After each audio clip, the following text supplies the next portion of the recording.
अस्सलाम वालेकुम। शारा दस्तूर से मैं हूं अब्दुल क़य्यूम सिद्दीकी और आप हैं AQS के साथ। सुप्रीम कोर्ट में सदारती रेफरेंस और आज अटॉर्नी जनरल ने दूसरा ऑप्शन इंट्रोड्यूस करवा दिया है, जबकि जस्टिस एजाजुल एहसन जो कि मुसलसल सीक्रेसी और को एक हद तक कबूल करने के लिए तैयार हैं, लेकिन उनका कहना यही है कि वो ट्रेसेबल होना चाहिए। उनकी तरफ से ये अहम रिमार्क्स आए कि अगर पार्टी को उसकी तनासुब से नुमाइंदगी सेनेट में ना मिली तो सिस्टम जैम हो जाएगा। अटॉर्नी जनरल पाकिस्तान की तरफ से दूसरा ऑप्शन क्या सदारती रेफरेंस से पीछे हटने की कोशिश है? और चीफ जस्टिस ऑफ पाकिस्तान ने आज चीफ इलेक्शन कमिश्नर को डांट दिया, बरहम हुए। आखिर वो क्या कहानी है? क्यों सुप्रीम कोर्ट इस कदर गुस्से में थी?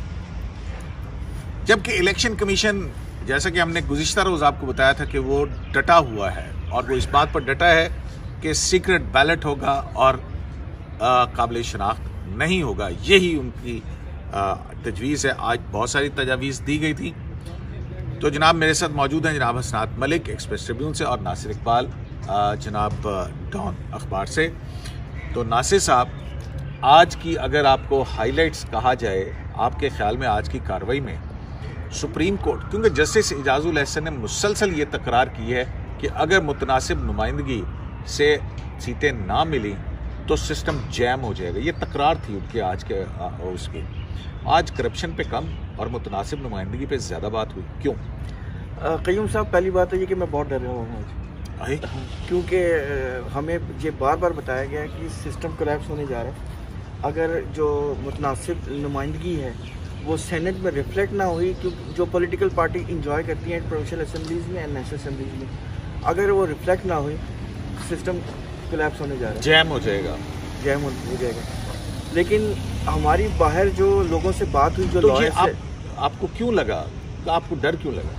क्योंकि ये जजेस की तरफ से कहा जाता है, इसलिए डर लगा। देखें, जब जजेस कोई बात कहते हैं तो वो एवं तो नहीं करते, हवा में तो नहीं बात करते ना, वो विद स्ट्रेंथ करते हैं। उनके पास लॉ की स्ट्रेंथ है, कॉन्स्टिट्यूशन की स्ट्रेंथ है, कोई चीज़ वो एनविजन कर रहे होते हैं, आगे देख रहे होते हैं। हम लोग तो एक ऑर्डिनरी लोग हैं, हमारी एक नज़र की एक लिमिट है, उनकी नज़र की लिमिट दूर तक जाती है। तो दीवार के दूसरी तरफ देख लेते हैं। हाँ, अच्छा। तो दीवार में मोरी तो नहीं है? पता अच्छा। लेकिन कहने का मकसद, जो आपने हाईलाइट्स किए जो वो बड़ी इंटरेस्टिंग है। दो, एक हाईलाइट तो जो सजील है, सजील सवाती साहब जो इलेक्शन कमीशन को रिप्रेजेंट कर रहे हैं, उन्होंने आज एक बड़ी इंटरेस्टिंग की दो बातें की। उसने कहा जो सीक्रेसी है वो परपेचुअल है और कंप्लीट है। जस्टिस एजाजुल एहसन साहब कहते हैं ना कि ये एब्सोल्यूट नहीं है, वो कहते हैं नहीं, सीक्रेसी एब्सोल्यूट है, सीक्रेसी परपेचुअल है और कंप्लीट है। नंबर एक। नंबर दो, उन्होंने कहा जो ब्लैक लॉ डिक्शनरी को आप साइड कर रहे हैं ना, और जिसमें ये बात कर रहे हैं कि क्योंकि जब ये सवाल किया गया कि प्रोपोर्शनल रिप्रेजेंटेशन का क्या मतलब है, उस पर एजाजुल एहसन साहब ने ब्लैक लॉ डिक्शनरी निकाली। वही ब्लैक लॉ डिक्शनरी पैनामा में भी इस्तेमाल होती है। वैसे ये सेनेट के प्रोसीडिंग्स में भी इस्तेमाल होती है। तो उन्होंने जब लीगल उसके मीनिंग्स है ना, ये कंप्लीट डिक्शनरी है जो लीगल जो जार्गन और लीगल को डिफाइन करती है। पनामा में तो कोई ऑनलाइन ब्लैक लॉ डिक्शनरी। अच्छा, बहरहाल वो सजील साहब ने ये कहा कि आपकी जो अंडरस्टैंडिंग है प्रोपोर्शनेट रिप्रेजेंटेशन की, वो डिफरेंट है, वो सही नहीं है, वो ऐसा नहीं कह रहा। वो वोटिंग के वो मतलब जो आप समझ रहे हैं वो वैसा नहीं है। एक तो उन्होंने बात की। दूसरी जो मुझे हाईलाइट लगी, जो बड़ी इंटरेस्टिंग है, वो अटॉर्नी जनरल साहब ने कहा कि जो वीडियो वायरल हुई है 2018 में, वही वाली वीडियो जिसमें वो नोट वखा मेरा मूड बने वाली, वो इलेक्शन कमीशन को पिछले हफ्ते पता लगी। अच्छा। हाँ, और फिर उन्होंने दूसरा एक और भी कहा कि election commission is a sleeping giant, it needs to awake. यानी उसको एक बहुत बड़ा जायंट है लेकिन सो रहा है, उसको ना जागने की जरूरत है। तीसरा जो उन्होंने एक बड़ी इंटरेस्टिंग बात की, उन्होंने कहा कि इस्लामाबाद में ऐसे लोग मौजूद हैं इस वक्त जिनके पास नोटों से भरे हुए बैग हैं और वो जो है वोट ख़रीदना चाहते हैं, लेकिन वो थोड़े से डरे हुए हैं कि कहीं उनका फ्रस्ट्रेट ना हो जाए सुप्रीम कोर्ट की जो प्रोसीडिंग्स चल रही है उसकी वजह से। लेकिन अब उनका तरीका भी डिफरेंट हो गया है। अब तरीका ये है कि कमीशन एजेंट्स बन गए हैं जो आपके जहाँ आप चाहते हैं वो पैसे डिलीवर कर देंगे, उसके कुछ कमीशन है, लेकिन अगर दुबई में करवाना पड़ा तो उसके कमीशन ज़्यादा है। तो ये मुझे बड़ी इंटरेस्टिंग आज रिवोल्यूशंस थी, डिस्क्लोजर्स थी कि सेनेट इलेक्शन से पहले क्या कुछ होता है, मेरा तो तस्वर में भी नहीं था। अच्छा, तो ये इलेक्शन हसनात मतलब करप्शन के बजाय आज मुतनासिब नुमाइंदगी, अदालत का जोर इस बात पे रहा, और अटॉर्नी जनरल ने दूसरा ऑप्शन भी दे दिया। एक को तो उन्होंने कहा कि bar code, unique bar code के साथ बैलेट पेपर छाप दें, या सुप्रीम कोर्ट जो है, एक तरफ ऑप्शन तो ये है कि सदारती रेफरेंस में जो सवाल है उसका जवाब दे दें, और दूसरा ये है कि जो बैलेट है उसके सीक्रेट होने के साथ साथ ये कि सीक्रेट बैलेट ट्रेसेबल हो सकता है, ये तशरीह कर दें। ये दूसरा ऑप्शन, और इतना बड़ा इल्ज़ाम जो नासिर साहब ने बताया, अटॉर्नी जनरल अदालत को बता रहे थे, इलेक्शन कमीशन वहाँ मौजूद था, मुल्क की आला तरीन अदालत वहाँ मौजूद थी, अटॉर्नी जनरल फॉर पाकिस्तान इल्ज़ाम लगा रहा था, क्या कहीं से भी हुआ?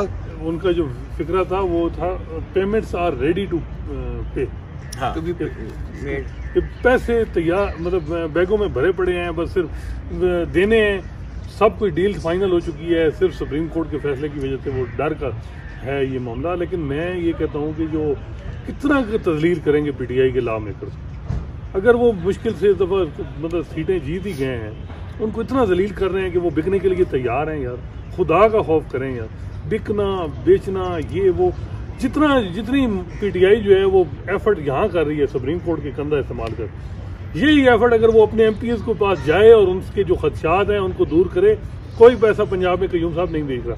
ये इनकी हरकतें हैं, जिस तरह की ये सेनेट के टिकट दे रहे हैं इमरान खान साहब, आगे पीछे बांट रहे हैं और डिजर्विंग लोगों को नहीं दे रहे हैं, और जो इनके लोग नाराज हैं और उनको राजी नहीं कर रहे, ये उसकी वजह से कर रहे हैं। और नाम जो है पैसे का इस्तेमाल करके, क्योंकि करप्शन का नारा सन 50 से सियासतदानों के खिलाफ चलता है, जब भी मार्शल लॉ लगता है तो टूल इस्तेमाल होता है बिकना, पैसा लगना, करप्शन, और अब भी यही हो रहा है। तो अटॉर्नी जनरल ने इतनी बड़ी अदालत के सामने इतना बड़ी मेरा ख्याल है उन्होंने तो दी, नहीं उन्होंने दी होगी, कोई उनके पास एविडेंस, कोई रिपोर्ट होगी, रिपोर्ट के बगैर तो अटॉर्नी जनरल बहुत जिम्मेदार मतलब आदमी हैं। गो के आजकल वो जज्बाती हैं थोड़ा, इमरान खान के सहार में ज्यादा वो हैं, मतलब वो आजकल मुब्तला है। अच्छा। लेकिन वो मतलब मुझे ये है कि उन्हें वो कोई कहीं हो से सकता है अटॉर्नी जनरल को ये बात पसंद हो, देखिए इमरान खान कहते हैं कि घबराना नहीं। मसला ये है कि रिपोर्टें तो आती हैं, रिपोर्ट देखी होगी, हर कोई जस्टिस काजी फाइसा की तरह ये नहीं होता कि व्हाट्सएप पे आई है जी, अगले दिन कोर्ट रूम में कहा कि जी मुझे व्हाट्सएप पे मौसूल हुई। यहाँ मेरा ख्याल है क्योंकि बेंच को भी चाहिए था कि वो पूछते कि यार ये जो आप बात कर रहे हैं कहाँ से हो रहे हैं। बेंच ने भी उस बात को उस तरह जवाब नहीं, मतलब उस पर कोई क्वेश्चन नहीं किया, तो ऐसा लगा कि वो बात मालूम थी सब कि तैयार है पेमेंट्स सारी, सिर्फ मुझे और आपको नहीं पता। तो मसला ये है कि यहाँ सीधी बात है, सुप्रीम कोर्ट जो परसेप्शन, जो बात वही आ रही है वो ये आ रही है कि तनासुब, वोटों के तनासुब, प्रॉब्लम क्या आ रही है कि पीटीआई को डर है, हालांकि होना ये चाहिए कि पीटीआई को डर है कि जो उनका तनासुब, जो स्ट्रेंथ है उनकी सूबाई असम्बली में, उतने सेनेटर नहीं बनेंगे, ठीक है, ये डर है।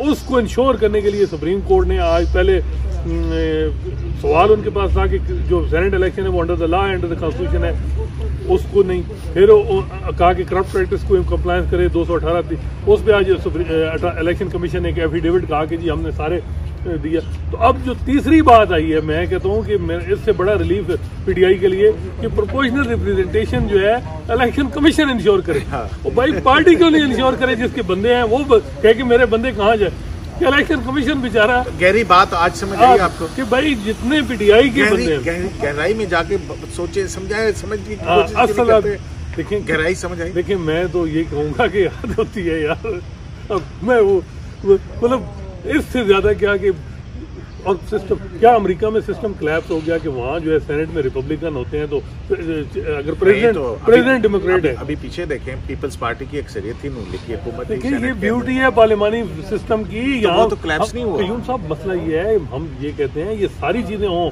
कि लेकिन डायलॉग हो, अंदर बैठ के पार्लियामेंटेरियन वो अपने रूल्स बनाए, रेगुलेशन, किसी तीसरे इदारे के तहत उनको कान पकड़ के ये ना कहा जाए। और वो उस वजह से अब भी ये मामला है कि इस ब्यूटी है पार्लियामानी फॉर्म सिस्टम, ये इंटरडिपेंडेंट, एक दूसरे पे डिपेंड होता है, और ये डिपेंड रहना चाहिए, चेक रहना चाहिए। ये क्या कि आप अगर एक पार्टी को, एक इदारा अगर वो मतलब की मदद से या जो भी ताकि उनको इतना कुछ मिल जाए सेनेट में, कल वो लेजिस्लेशन आ जाए, सदारती निज़ाम ले आए, जिस किस्म की लेजिस्लेशन तैयार होने जा रही है मुख्तलिफ हवाले है, यही आ गई ना कि एब्सोल्यूट सिस्टम जैम हो जाएगा। सुप्रीम कोर्ट का काम है कि वो इलेक्शन किसी भी इंश्योर करे। इलेक्शन शेड्यूल उनके पास सवाल नहीं है कयूम साहब 186 में कैसे सुप्रीम कोर्ट इतना इशू जो स्पिरिट ऑफ द कॉन्स्टिट्यूशन, मैं तो कहता हूँ या तो फिर फुल कोर्ट बिठाएं कि पहले तो ये डिटरमिन करें अपनी जुरिस्डिक्शन कैसे 186 में आपने अवेल की है। और जस्टिस याहिया अफरीदी मेरा ख्याल है कि वो इस चीज़ पे मुत्तफिक नहीं थे। उन्होंने मतलब कहा कि फिर इसका मतलब है सिलेक्शन ही कर लो सीटें जो बंदे हैं उनको।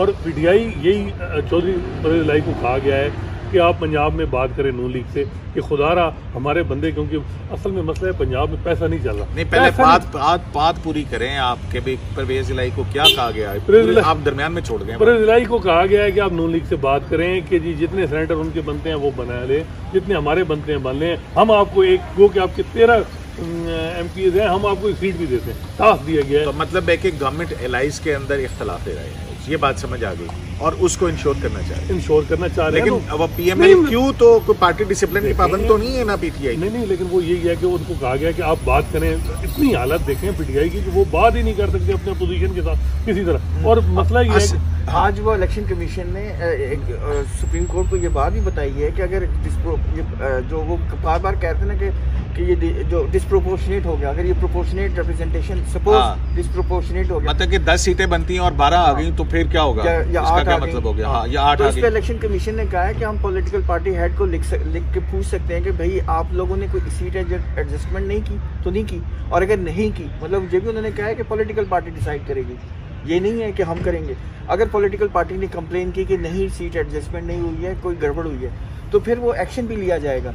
और दूसरा उन्होंने ये भी कहा कि हम एफिडेविट्स भी लेंगे कि आप अब जो नॉमिनेशन पेपर के साथ आप जो कोई पैसे का लेन देन तो नहीं किया, पैसे का लेन देन नहीं, ये बड़ा पार्टी टिकट ये बहुत बड़ा होना चाहिए सियासतदानों पे। कितना दबाव यार एफिडेविट पे यूं साहब मुझे बताएं, क्या कल कुछ चले अच्छी बात है से भी एफिडेविट लिया जाएगा और चले अच्छी नहीं बात बताएं मुझे एफिडेविट ये तो कर सकते हैं, जाया लाया जाएगा कि आप सियासत में वो इलेक्शन तो नहीं लड़ते ना। मुझे ये बताएं कि हर एक कौत है ना कि सियासत में इन्वॉल्व नहीं होंगे, क्या उनसे एफिडेविट लिया गया है?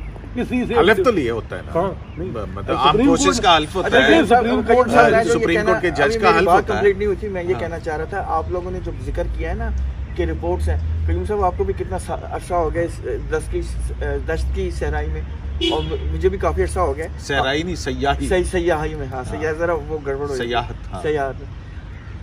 ये मुझे बताएं, हमने कितनी रिपोर्टें देखी हैं जो सारी हेर से पे होती हैं। ये इनकी रिपोर्ट्स इसी तरह की होती है, कोई कंफर्मेशन नहीं होती, कोई जिससे सॉलिड एविडेंस होता है वो भी नहीं होता। तो जुडिशल कमीशन में नहीं, मुझे बताएं कि आज chief justice Pakistan chief election commissioner पे काफी बरहम हुए। एक तरफ कहते हैं कि हम आपकी मामलत कर रहे हैं कि हम 220 के अंदर वही इख्तियार है सुप्रीम कोर्ट को जो इलेक्शन कमीशन ऑफ पाकिस्तान का वही है जो सुप्रीम कोर्ट को है कंप्लीट जस्टिस का, हम आपकी मामलत कर रहे हैं, लेकिन साथ डांट भी रहे हैं। कयूम साहब बात सुने, दरअसल कोड ऑफ कंडक्ट क्या कहता है? चीफ इलेक्शन कमिश्नर जो है वो मामलात की गहराई को नहीं समझ रहे।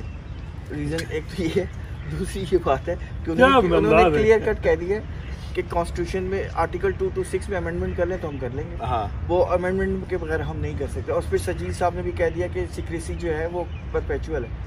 अटॉर्नी जनरल भी कहा कि 226 की बहुत नैरो तारीफ कर रहे हैं। वो अटॉर्नी जनरल साहब ने कहा कि इनकी अंडरस्टैंडिंग बहुत नैरो है 226 की, जिसको इनको ज़रूरत है कि जो हालात बन रहे हैं। असल में चीफ जस्टिस साहब बार बार ये कह रहे थे कि सेनेट के इलेक्शन को पहली दफ़ा नहीं हो रहे, कि जो पहला एक ये मतलब आपको पहली दफ़ा एक्सपीरियंस हो रहा है, ये कई दफ़ा इलेक्शन हो रहे हैं और हर दफ़ा इस तरह के मामलात आते हैं, एलिगेशन होती हैं कि जी करप्शन हो रही है, पैसे के नोट पैसे दिए जा रहे हैं, खरीद फरोख्त हो रही है, लेकिन आप क्यों कुछ नहीं कर रहे? उन्होंने ऑल्दो बहुत सारे स्टेप्स लिए और उन्होंने कहा कि हम इनको डेलिब्रेट कर चुके हैं और दोबारा भी कर लेंगे, लेकिन बात वही है कि उनका एक ही स्टैंड है, अमेंडमेंट कर लें, हम सब कुछ करने के लिए तैयार हैं। तो इसलिए जो है वो जरा बरहम नजर आए चीफ जस्टिस के, समझते क्यों नहीं हो? हाँ, ना समझ चीफ इलेक्शन कमिश्नर हसनात साहब। ये जो अटॉर्नी जनरल ने कहा कि सदारती इलेक्शन के हवाले से प्रेसिडेंशियल रेफरेंस, उसका जो सवाल है वो है एक ऑप्शन, दूसरा ऑप्शन है सीक्रेट बैलेट की तशरीह। तो ये दूसरा ऑप्शन लाने का मतलब क्या है कि अदालत अपने हुकूमत अपने पहले मौक़िफ़ से हट रही है या नहीं? मेरा ख्याल है उनका मकसद उससे तो बेहतर हल हो जाएगा ना, वो ये है कि जी अगर वो ये सिक्रेसी की तशरीह कर देंगे और वो कहेंगे कि जी इलेक्शन कमीशन किसी टाइम पे भी बैलेट को आइडेंटिफाई ट्रेस कर सकता है अगर पार्टी हेड, और यही पार्टी हेड अगर दरख्वास्त दे तो यही पीटीआई चाहती है कि ताकि डंडा रहे, खौफ रहे। नहीं, लेकिन सवाल तो पहले था कि आया ये सेंट्रल इलेक्शन आइन के तहत है या नहीं। मैं तो यही कह रहा हूँ, बैलेट पेपर पे आ गया। सवाल तो यही है। 10 साल में कौन सा, यहाँ तो केस कहाँ से शुरू होता है कहाँ से खत्म होता है।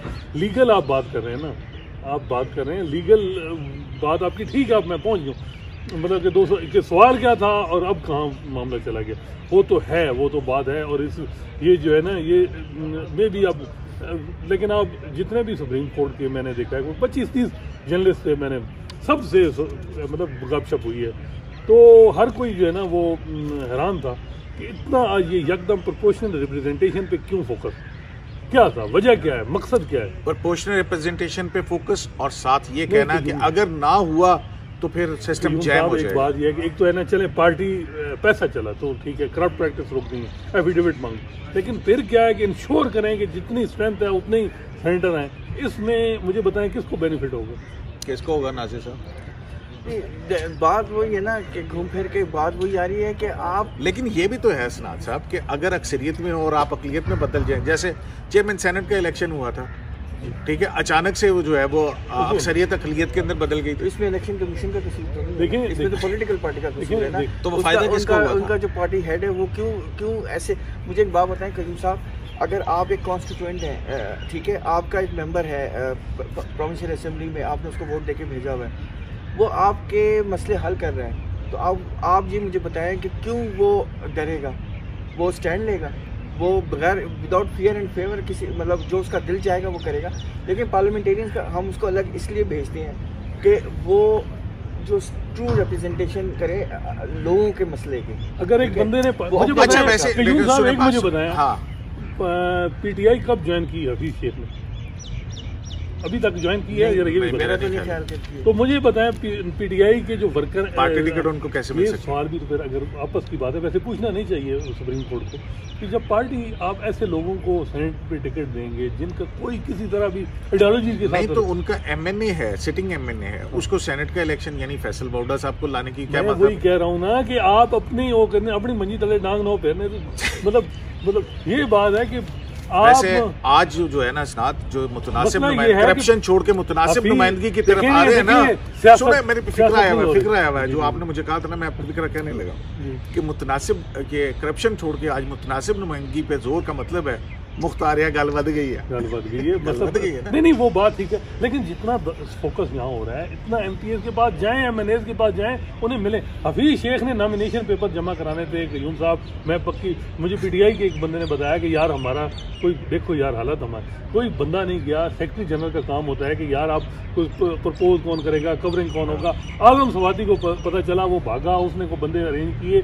ये हालत है जिस पार्टी की, उसको कब तक आप कंधे फराम करेंगे, कब तक यार ये इदारे हमारे जो है। पीटीआई वाले कहते होंगे ना कि ये तो पीपल्स पार्टी का वजीर खजाना था, ये हमारा थोड़ी है, मतलब और दूसरी बात गई है, इसका ये मतलब है ना कि members they are not satisfied. नहीं, दूसरी बात उनको गुस्सा है, क्यों गुस्सा है? आपको याद है कयूम साहब, आपने बेशुमार पॉलिटिकल पार्टीज और गवर्नमेंट्स को वो भुगता है, मैंने भी बेशुमार।